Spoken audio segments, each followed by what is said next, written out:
A purple alien by the name of O has invaded the box office over the weekend. Shooting straight to the lead and with ease, the DreamWorks animation danced to an estimated $54 million. This is fantastic news for the company that had begun downsizing due to a string of not exactly high performers, including Turbo. This time the creators of The Croods and How to Train Your Dragon 2 were back in full force. Two previously huge openers slipped positions. Insurgent dropped from leading act to third place, and Cinderella also dropped a couple of positions to come in fourth. This is due to two new openers, Home and Get Hard, a comedy starring Will Ferrell and Kevin Hart. Get Hard also produced a surprising outcome, bringing in an estimated $34.6 million, which is towards the high end of expectations.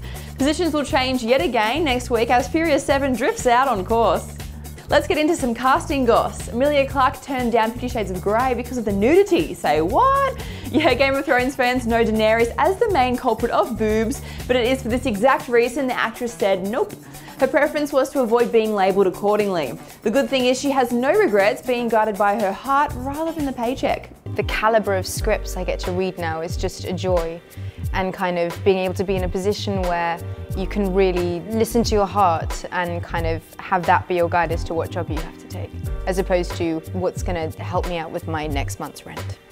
Can I just point one thing out? Emilia Clarke is jaw-droppingly beautiful. Not exactly how Anastasia is portrayed in the 50 Shades book, although a lot of in-text references relate to her shy and timid personality, which I'm sure Emilia would embody. Visually wise, I'm happier with the casting of Dakota Johnson. She portrays that unique and interesting type of beauty, which I feel is more suited to Anastasia.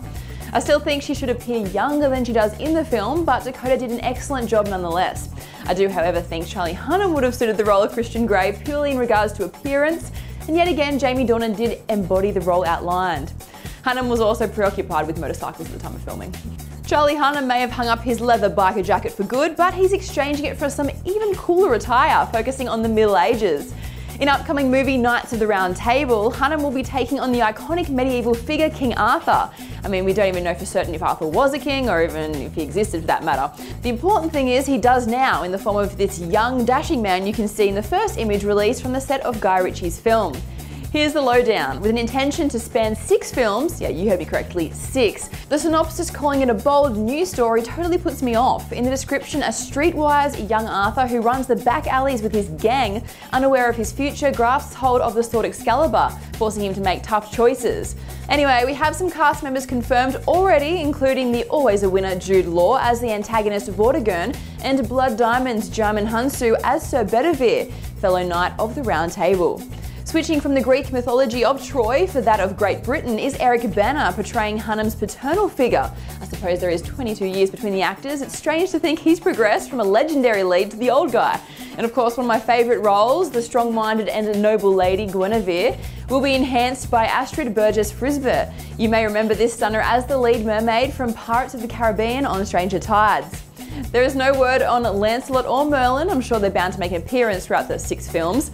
I am a fan of the title, like the 1981 Excalibur. It's directly relevant so we know what we're dealing with, but not so obvious like 2004's King Arthur. Of course, I still think of Disney's Sword in the Stone as the original telling. The mythology of Great Britain is planned to come alive in July next year. As for the rest, well, let's see how this one scores. Another film will be rivaling Knights of the Round Table. Fancy that, 2 King Arthur tales battling it out. It's kind of like the 2 upcoming Jungle Books, but for adults. The 2 will be focusing on different times surrounding the Arthurian period, with Man-at-Arms, directed by Jonathan Liebesman, responsible for Teenage Mutant Ninja Turtles, follows Sir Lancelot as an older man. If you checked out our previous story, you'll know Guy Ritchie's Knights of the Round Table focuses on a young Arthur. Well, this one covers his friend who is bent on making amends after his love of Guinevere ended up destroying Camelot. It's an interesting angle to come from, and it's good news the pair won't be facing off directly. Thanks for joining Upbeat. See you later.